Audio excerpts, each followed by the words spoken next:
परिचय। रोहित, तुम क्या कर रहे हो? मैं अखबार पढ़ रहा हूं। क्या तुमने कोबाल्ट 60 का समाचार पढ़ा? नहीं तो क्या हुआ है? रेडियो एक्टिव पदार्थ कोबाल्ट 60 पश्चिमी दिल्ली के मायापुरी में मिला है। मुझे नहीं पता। और ये रेडियो एक्टिव पदार्थ क्या होता है? ये एक पदार्थ है जो विकिरण उत्सर्जित करता है और ये जीवों के लिए हानिकारक है। अच्छा, तो मायापुरी में क्या घटना हुई? वहां रेडियो एक्टिव पदार्थ मिला है और इसके संपर्क में आने से एक व्यक्ति की जान चली गई है। ये तो बहुत ही दुखद समाचार है। हानिकारक होने के बावजूद इसके कई फायदे भी हैं। इनमें ऊर्जा का विशाल भंडार होता है। बच्चों, इस पाठ में आप नाभिकीय ऊर्जा उत्पत्ति के बारे में जानकारी हासिल करेंगे। उद्देश्य। इस पाठ के अंत में आप निम्न करने में सक्षम हो जाएंगे। परमाणु द्रव्यमान का वर्णन करना, नाभिक की संरचना की व्याख्या करना, नाभिक के साइज का वर्णन करना, आइंस्टीन के द्रव्यमान ऊर्जा संबंध का वर्णन करना, नाभिकीय बंधन ऊर्जा की व्याख्या करना, नाभिकीय बल की व्याख्या करना, अल्फा, बीटा और गामा क्षय की व्याख्या करना, रेडियोएक्टिव पदार्थ का अर्ध आयु जानना, विखंडन एवं संलयन की व्याख्या करना और नाभिकीय रिएक्टर का वर्णन करना। परमाणु द्रव्यमान और नाभिक की संरचना। कार्बन के एक मोल में अणुओं की संख्या 6.02 गुणा 10 पर घातांक 23 होता है, जो एवागाद्रो संख्या कहलाती है। कार्बन एक परमाणुक तत्व है, इसलिए इसमें कार्बन के 6.02 गुणा 10 पर घातांक 23 परमाणु हैं। उनका द्रव्यमान 12 ग्राम है। यहां कार्बन के एक परमाणु का द्रव्यमान बराबर 12/6.02 गुणा 10 पर घातांक 23 ग्राम बराबर 12/6.02 गुणा 10 पर घातांक 26 किलोग्राम। यहां एक परमाणु द्रव्यमान इकाई AMU बराबर 1/12 गुणा 12/6.02 गुणा 10 पर घातांक 26 किलोग्राम है, बराबर 1.6605 गुणा 10 पर घातांक -27 किलोग्राम है। परमाणु द्रव्यमान को पारंपरिक रूप से परमाणु द्रव्यमान इकाई के रूप में व्यक्त किया जाता है, जो संतृप्त कार्बन परमाणु का द्रव्यमान है, और परिभाषा के अनुसार ये बिल्कुल 12.000 परमाणु द्रव्यमान इकाई है। नाभिक की संरचना।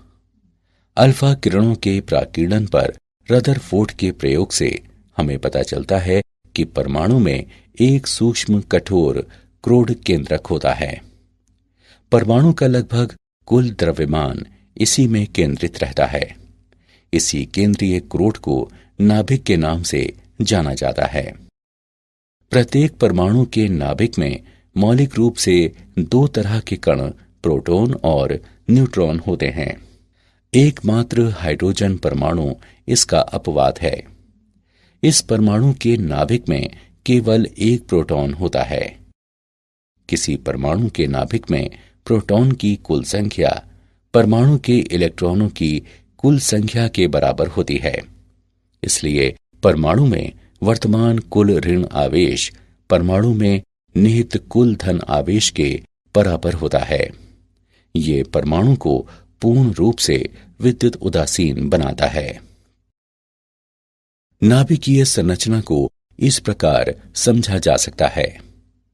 माना Z परमाणु संख्या बराबर प्रोटॉनों की संख्या, माना N न्यूट्रॉन संख्या बराबर न्यूट्रॉनों की संख्या, माना A द्रव्यमान संख्या बराबर Z प्लस N बराबर प्रोटॉनों और न्यूट्रॉनों की कुल संख्या। नाभिकीय प्रजाति को संकेत चिन्ह द्वारा दर्शाया जा सकता है, जहां X नाभिकीय प्रजाति का चिन्ह है। जब किसी तत्व के परमाणु में परमाणु संख्या Z समान हो लेकिन द्रव्यमान संख्या अलग अलग हो तो वो समस्थानिक कहलाता है। उदाहरण, हाइड्रोजन के समस्थानिक हैं न्यूट्रॉन की खोज। एक चकती A में रेडियो एक्टिव स्रोत पोलोनियम है जिससे A कण निकलता है। B बेरिलियम का लक्ष्य है। A और B दोनों को रिक्त कोष्ठ C में रखा जाता है। बेरिलियम प्लेट दृढ़ किरणें छोड़ता है जो पैराफिन के ब्लॉक पर गिरती हैं और उच्च ऊर्जा प्रोटॉनों को बाहर निकालती हैं। न्यूट्रॉन की उत्पत्ति के लिए नाभिकीय प्रतिक्रिया को इस प्रकार व्यक्त किया जा सकता है। नाभिक का साइज।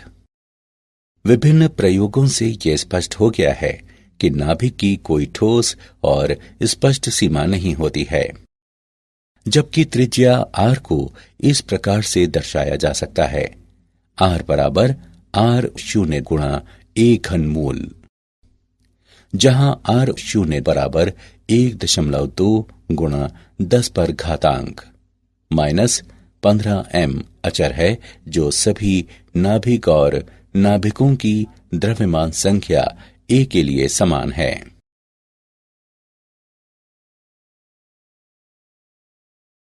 द्रव्यमान ऊर्जा। आइंस्टीन ने द्रव्यमान ऊर्जा का समतुल्यता संबंध दिया है, E बराबर mc वर्ग, जहां ऊर्जा E द्रव्यमान m के समतुल्य है। C निर्वात में प्रकाश का वेग जो 3 गुणा 10 पर घातांक 8 मीटर प्रति सेकंड है।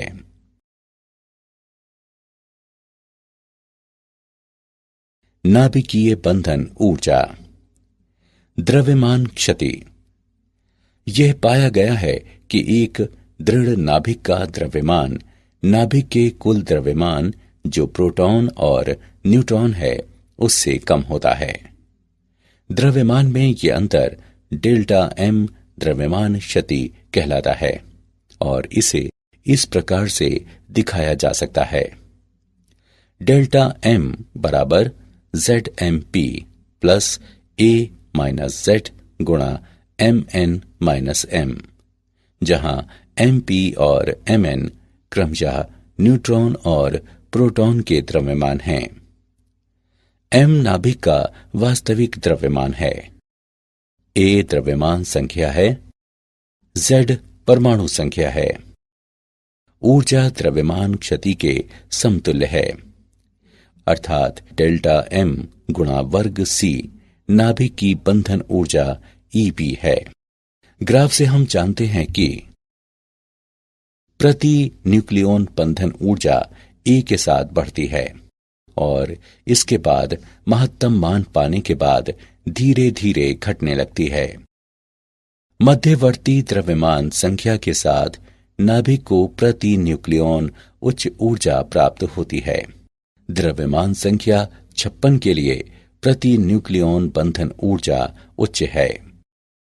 4 के पूर्ण विभाजक पर अर्थात द्रव्यमान संख्या 8, 12, 16 इत्यादि के अनुरूप प्रति न्यूक्लियॉन बंधन ऊर्जा अचानक बढ़ जाती है।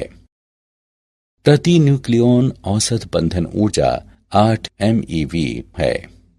हल्के और भारी तत्वों के लिए प्रति न्यूक्लियॉन बंधन ऊर्जा औसत मान से कम होती है।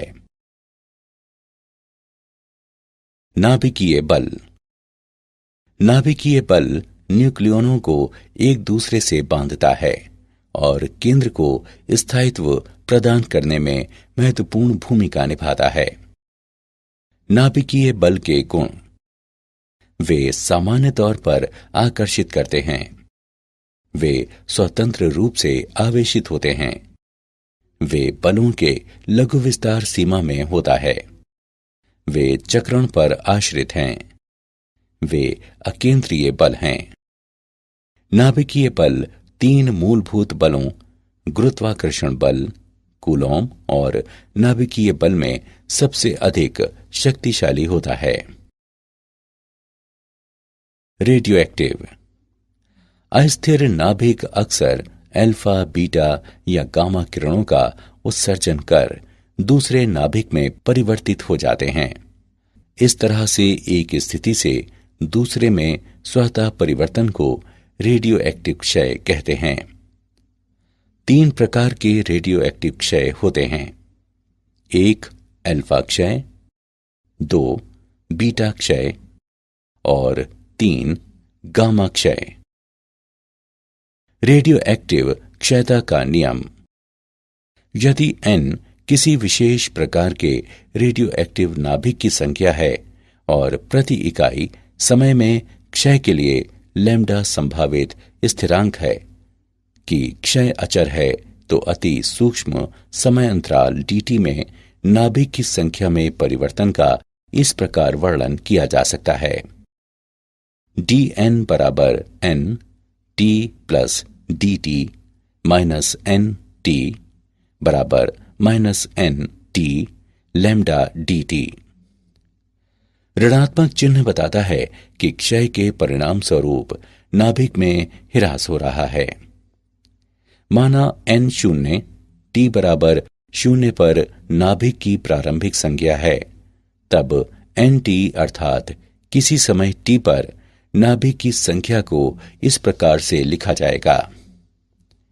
nt बराबर n शून्य गुणा e पर घातांक माइनस लैम्डा t।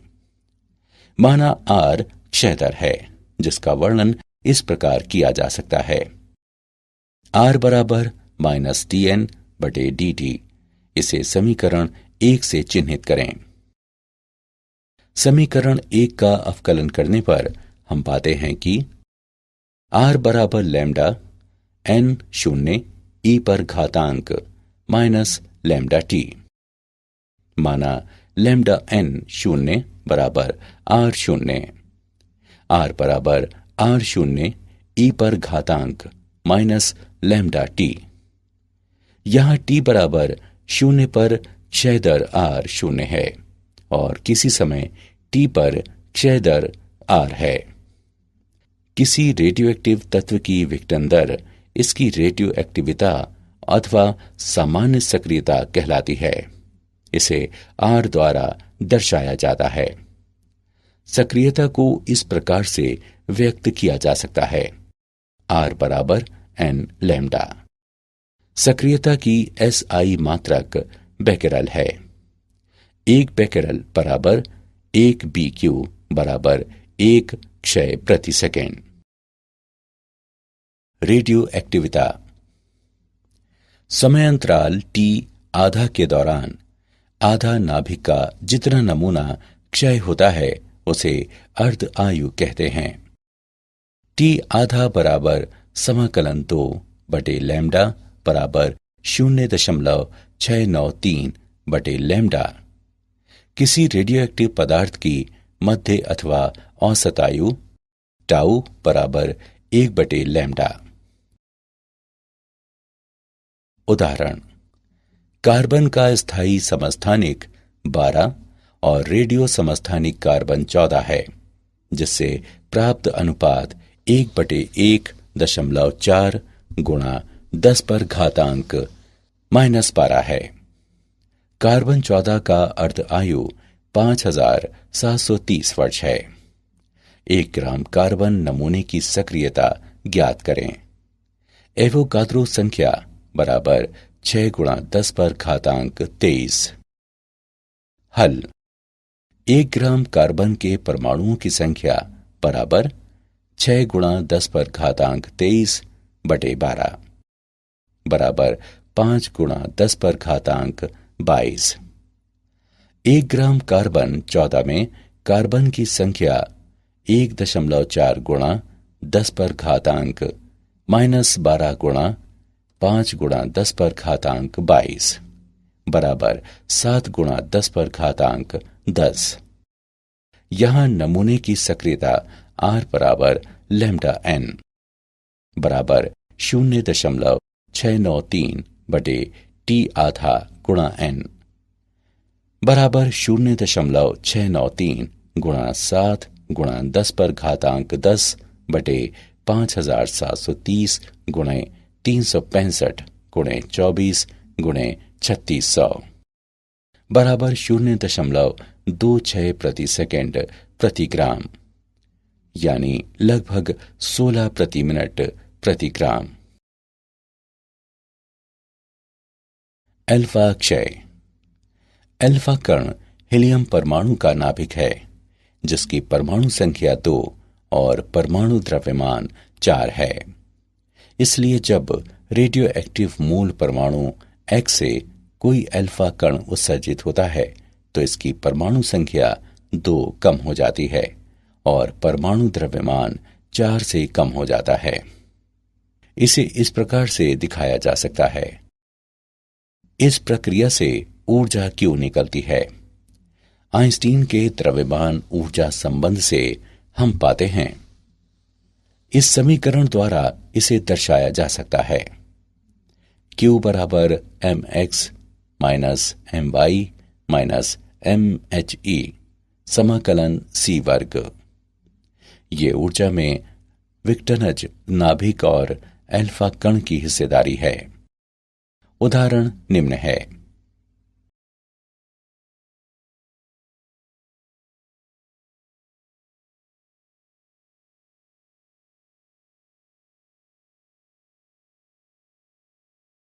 बीटा क्षय।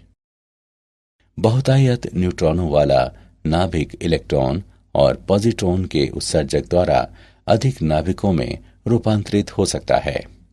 इस प्रक्रिया को बीटा क्षय कहते हैं। बीटा क्षय की प्रक्रिया को इस प्रकार व्यक्त किया जा सकता है। जहां बीटा कण है और एंटी न्यूट्रिनो है। उदाहरण के लिए कुछ कृत्रिम विघटन में नाभिकों से पॉजिट्रॉनों का उत्सर्जन होता है। एंटी न्यूट्रिनो और न्यूट्रिनो दोनों द्रव्यमान रहित और अनावेशित कण हैं और वे ऊर्जा और संवेग को संरक्षित करने के लिए उत्सर्जित होते हैं। गामा क्षय। नाभिक से गामा किरणों के उत्सर्जन की व्याख्या करने के लिए यह माना जाता है कि नाभिक ऊर्जा स्तर को बांटने की क्षमता रखता है। जब कोई अल्फा कण अथवा बीटा कण नाभिकों से उत्सर्जित होते हैं तो बाकी नाभिक उत्तेजित अवस्था में रहते हैं। उत्तेजित नाभिक गामा फोटोन का उत्सर्जन कर प्रारंभिक अथवा मूल अवस्था में आ जाते हैं, जिनकी ऊर्जा दो नाभिकों की ऊर्जाओं के अंतर के बराबर होती है। उदाहरण के लिए कोबाल्ट नाभिक जिसकी द्रव्यमान संख्या 60 और परमाणु संख्या 27 है, उत्तेजित अवस्था में द्रव्यमान संख्या 60 और परमाणु संख्या 28 के साथ निकेल नाभिक में रूपांतरित हो जाते हैं। द्रव्यमान संख्या 60 और परमाणु संख्या 28 के साथ उत्तेजित निकेल नाभिक दो क्रमागत गामा फोटोन की ऊर्जाओं 1.17 MeV और 1.33 MeV का उत्सर्जन कर मूल अवस्था में लौट आता है।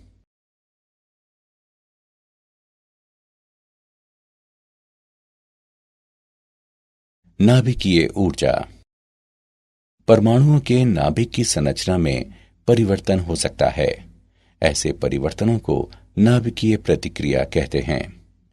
नाभिकीय प्रतिक्रिया में उत्पन्न होने वाली ऊर्जा को नाभिकीय ऊर्जा अथवा परमाणु ऊर्जा कहते हैं। विखंडन। भारी नाभिकों के दो हल्के नाभिकों में टूटने की प्रक्रिया को नाभिकीय विखंडन कहते हैं। जब एक सुस्त न्यूट्रॉन यूरेनियम 235 नाभिक पर प्रहार करता है तो वो नाभिक के द्वारा अवशोषित हो जाता है और एक अस्थायी समस्थानिक यूरेनियम 236 बनता है, जो तुरंत प्रचंड ऊर्जा के साथ 2 अथवा 3 न्यूट्रॉनों में उत्सर्जित होकर 2 क्षय उत्पादों में टूट जाता है। इस प्रतिक्रिया को इस प्रकार से समझा जा सकता है।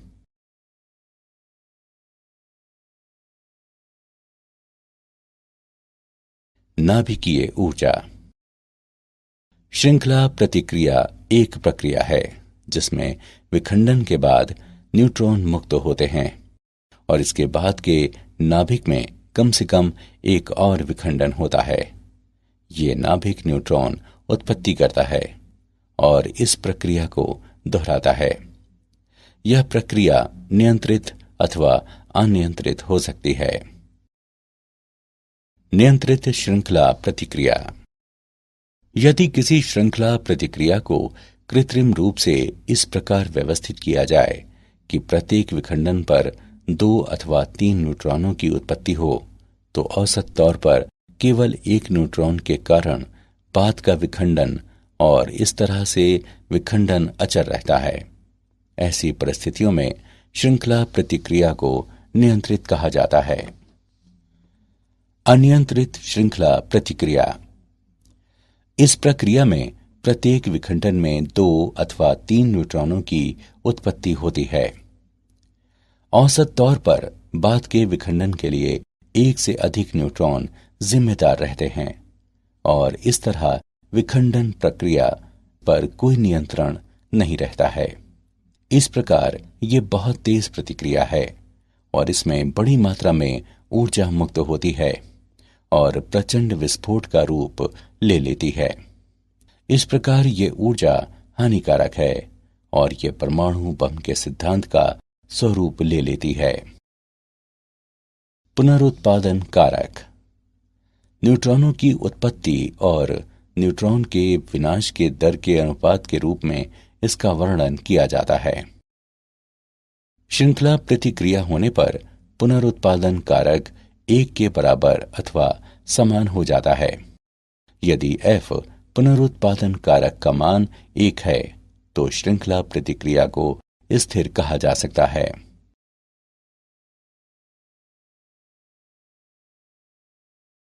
नाभिकीय रिएक्टर।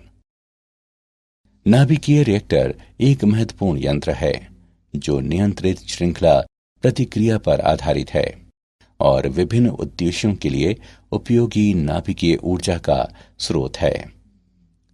भारी परमाणुओं से बने ईंधन जब टूटते हैं तो न्यूट्रॉन को अवशोषित कर लेते हैं और इसे रिएक्टर के पात्र यानी एक बड़ी टंकी में एक लघु न्यूट्रॉन स्रोत के अनुदिश जमा हो जाते हैं। न्यूट्रॉन श्रृंखला प्रतिक्रिया शुरू करते हैं जहां प्रत्येक परमाणु टूटकर ज्यादा संख्या में न्यूट्रॉन मुक्त करते हैं, जिससे दूसरे परमाणु भी टूटते हैं। जब जब परमाणु टूटता है तो बड़ी मात्रा में ऊर्जा मुक्त करता है और इससे ऊष्मा उत्पन्न होती है। शीतलक के माध्यम से ये ऊष्मा रिएक्टर में चली जाती है, जो सामान्य तौर पर साफ पानी होता है। शीतलक गर्म हो जाता है और ये जनरेटर को घुमाने अथवा शाफ्ट को चलाने के लिए टरबाइन में जाता है। इस तरह से रिएक्टर मौलिक रूप से असाधारण ऊष्मा के स्रोत हैं। प्लूटोनियम का उत्पादन। कुछ तेज न्यूट्रॉन की उत्पत्ति रिएक्टर में यूरेनियम 238 द्वारा अवशोषित होने से होती है। परिणाम स्वरूप अस्थायी समस्थानिक यूरेनियम 239 में परिवर्तित हो जाता है। यूरेनियम 239 बीटा कण उत्सर्जित कर इसे नेपच्यूनियम 239 में परिवर्तित कर देता है, अर्थात नेपट्यूनियम भी बीटा कण उत्सर्जित करता है और स्वाभाविक रूप से प्लूटोनियम 239 में परिवर्तित कर देता है। नाभिकीय संलयन, तारों में ऊर्जा जनन। 2 और उससे अधिक हल्के नाभिकों के संयोजन से भारी नाभिकों के बनने की घटना, जिसमें भारी मात्रा में ऊर्जा मुक्त होती है, उसे नाभिकीय संलयन कहते हैं। अब हम ट्रिटियम को बनाने में दो ड्यूट्रॉन के बारे में विचार करते हैं। ट्रिटियम को इस प्रकार बनाया जा सकता है कि तीसरे ड्यूट्रॉन को मिलाकर अल्फा कण बनाया जा सकता है। अंतिम परिणाम निम्न है। ज्यादातर मुक्त ऊर्जा प्रोटॉनों और न्यूट्रॉनों की गतिज ऊर्जा के रूप में प्राप्त होते हैं। नियंत्रित ताप नाभिकीय संलयन। उच्च तापमान पर परमाणु के नाभिकों में संयोजन कराने से भारी नाभिक की उत्पत्ति होती है और एक साथ भारी मात्रा में ऊर्जा मुक्त होती है। ताप नाभिकीय संलयन सूर्य के क्रोड में ऊर्जा का स्रोत है। क्या आप जानते हैं, अनिल काकोडकर एक प्रख्यात भारतीय परमाणु वैज्ञानिक थे। उन्होंने कहा कि नाभिकीय शक्ति वास्तव में हवाई यात्रा जितनी सुरक्षित है, भले ही लोग इसे खतरनाक मानते हैं। काकोडकर ने यह भी कहा कि कैटास्ट्रॉफी सिंड्रोम, ये शब्द जो परमाणु संयंत्र से जुड़ा है, खासकर उन जन समूहों और सामाजिक कार्यकर्ताओं के लिए आवश्यक है जो भारत में परमाणु शक्ति का विरोध कर रहे हैं। सारांश। आइए हमने जो कुछ सीखा है उसे संक्षेप में दोहराएं। परमाणु द्रव्यमान को पारंपरिक परमाणु द्रव्यमान इकाई में व्यक्त किया गया है। एक परमाणु द्रव्यमान इकाई AMU बराबर 1.6605 गुणा 10⁻⁻27 किलोग्राम। प्रत्येक परमाणु के नाभिक में मौलिक रूप से दो तरह के कण, प्रोटॉन और न्यूट्रॉन होते हैं। नाभिक की त्रिज्या r को इस प्रकार से दर्शाया जा सकता है, जहां r0 बराबर 1.2 गुणा 10⁻⁻15 m अचर है, जो सभी नाभिक और नाभिकों की द्रव्यमान संख्या a के लिए समान है। आइंस्टीन द्रव्यमान ऊर्जा समतुल्यता संबंध, जहां ऊर्जा E द्रव्यमान m के समतुल्य है। c निर्वात में प्रकाश का वेग है, जो 3 गुणा 10⁸ मीटर प्रति सेकंड है। स्थायी नाभिक का द्रव्यमान इसके न्यूक्लियॉन के कुल द्रव्यमान से कम होता है। द्रव्यमान में यह अंतर डेल्टा m द्रव्यमान क्षति कहलाता है और इसे इस प्रकार बताया जा सकता है। वह ऊर्जा जो द्रव्यमान क्षति के समतुल्य है, अर्थात डेल्टा m गुणा c वर्ग, नाभिक की बंधन ऊर्जा Eb है। नाभिकीय बल न्यूक्लियनों को एक दूसरे से बांधता है और केंद्र को स्थायित्व प्रदान करने में महत्वपूर्ण भूमिका निभाता है। क्षय दर को इस प्रकार व्यक्त किया जा सकता है। यहाँ t पर क्षय दर r0 बराबर 0 और r समय t पर क्षय दर है। विघटन की दर को सक्रियता कहते हैं। इसे इस प्रकार से व्यक्त किया जा सकता है। सक्रियता का SI मात्रक है बेकेरल।